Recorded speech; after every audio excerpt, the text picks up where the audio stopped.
Winter camping is breathtaking. Pristine, snow-covered landscapes, the absolute quiet of the season, but it's no joke. Without the right gear, it's more than just uncomfortable. It can be outright dangerous. Over the years, I fine-tuned a setup that not only lets me survive, but thrive in the cold. Today, I'm breaking down the 8 essential pieces of winter gear that make this possible. Each of these items has earned its place on my pack and made some of my harshest trips not just bearable, but unforgettable. Let's get started.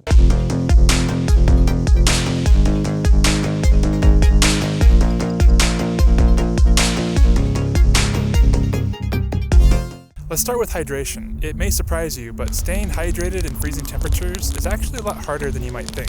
You'd expect the cold to reduce your thirst, but winter camping demands just as much, if not more, water consumption because your body burns extra calories trying to stay warm. The problem lies in sub-zero temperatures.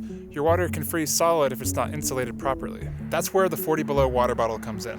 This insulated water bottle has quickly become one of my favorite multifunctional tools. Not only does it keep my water from freezing, but when I fill it up with hot water at night, I can toss it into my hammock. It becomes a little heater for me. And this will even warm up my boots and gloves. It saved me on more than one occasion, especially when temperatures dipped below 20 degrees Fahrenheit. I do have one big tip for you though. Always triple check to see if the lid is securely sealed. A poorly sealed bottle can quickly soak your sleeping setup, leaving your warming layers useless. In temperatures that cold, a simple little mistake like that can really escalate into a major emergency. I always make it a point to really test the seal before I toss the bottle into my hammock. Trust me, it's definitely worth the extra 5 seconds. When you're sleeping in a hammock in deep winter, staying warm is all about smart layering and proper insulation. For me, that starts with my hammock gear top quilt, which is rated down to 20 degrees Fahrenheit. I've been using this quilt for years, and it's become one of my favorite pieces of gear for cold weather. Unlike traditional sleeping bags, a top quilt is specifically designed for hammock setups, which means it actually eliminates a lot of the bulk while still keeping you just as warm. The quilt has goose down insulation.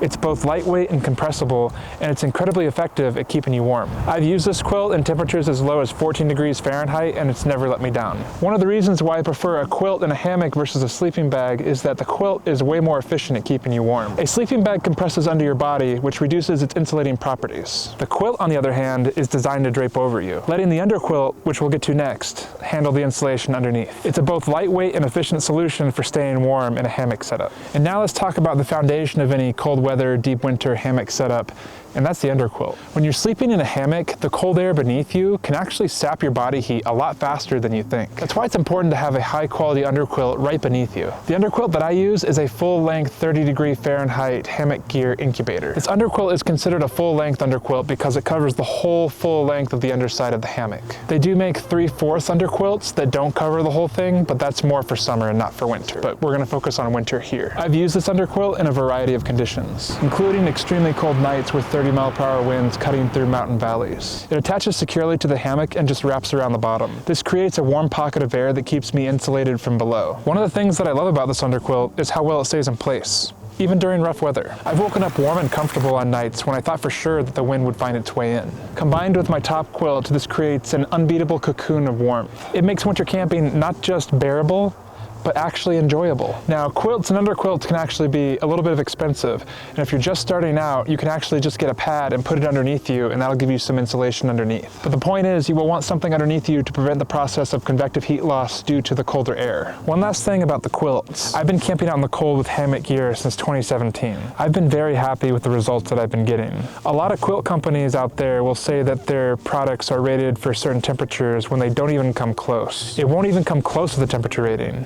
It won't be warm enough. But in my experience with hammock gear, you can easily go 10 degrees lower than what they're actually rated for. Now, I'm also a cold sleeper. I don't mind a little bit of cold, so it might not be comfortable for someone who needs a little bit more warmth when they sleep. But this is what has worked for me. The AquaQuest Tarp is another piece of gear that has earned its spot in my pack over years of use. Whether it's snow, rain, or howling winds, this tarp provides the protection I need to keep my camp both dry and secured. One of the best trips I took with this tarp was during a windstorm in the mountains. The winds were relentless. I had to use my strongest knots, and I wasn't even sure if my setup would hold. But the reinforced edges and durable materials of the AquaQuest tarp kept me safe. This tarp was able to create a shield for the wind and make me a lot more warm and safe. What I love about this is that it's large enough to create a shelter over my hammock and gear, but it's also lightweight enough that it doesn't weigh me down too much while I'm on the trail. If you're planning to camp in any kind of extreme cold or extreme weather, a tarp like this is a must-have. This is the kind of tarp that you would want in deep winter. It's a little bit heavier than my Dyneema tarp, which is my lightweight summer tarp that I take out in the summer when it's warmer.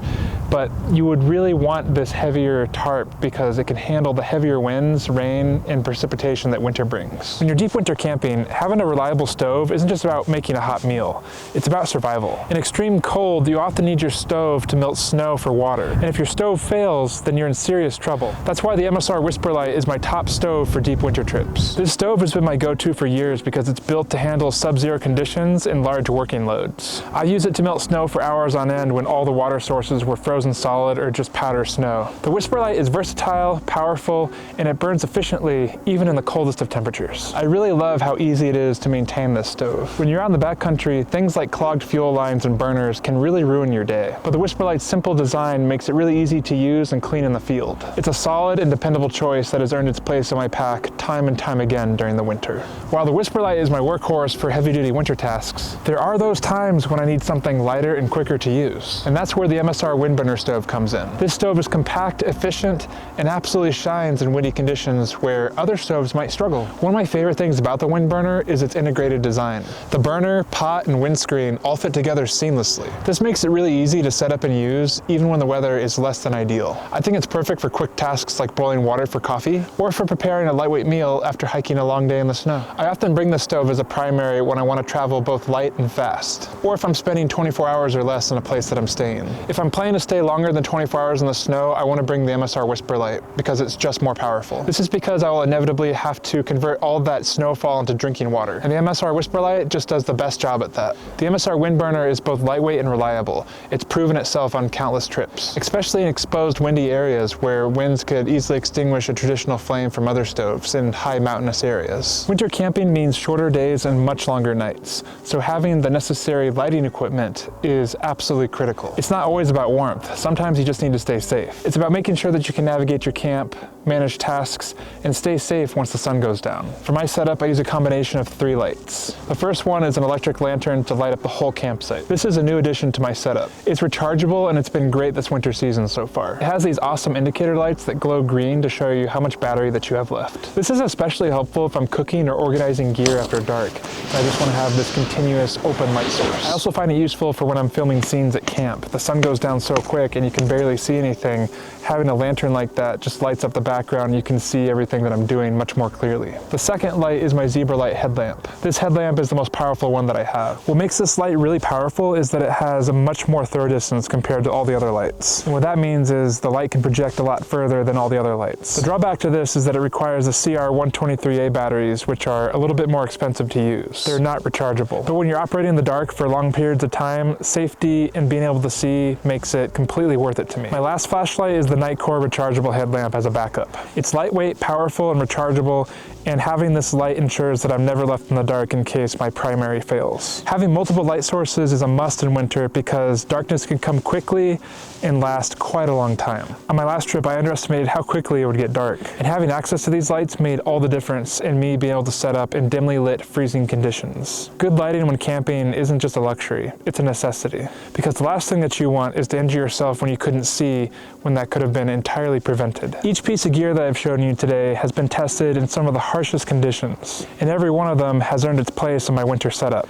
These are the tools that make winter camping not just possible, but something that I look forward to every season. Whether you're a seasoned winter camper or just planning your first trip, I hope that by me sharing my list of things that I like to take out in winter and that has helped me, that inspires you to get out and come up with your own list of stuff that you enjoy and that inspires you. What is the deep winter gear that has helped you most? Let me know down in the comments below and I'll engage with you there. If you enjoyed this video, please consider subscribing to my channel. It really helps me out a lot. And if you're curious about how I use all this gear together on an actual trip, you should check out this next video over here. I'll see you over there.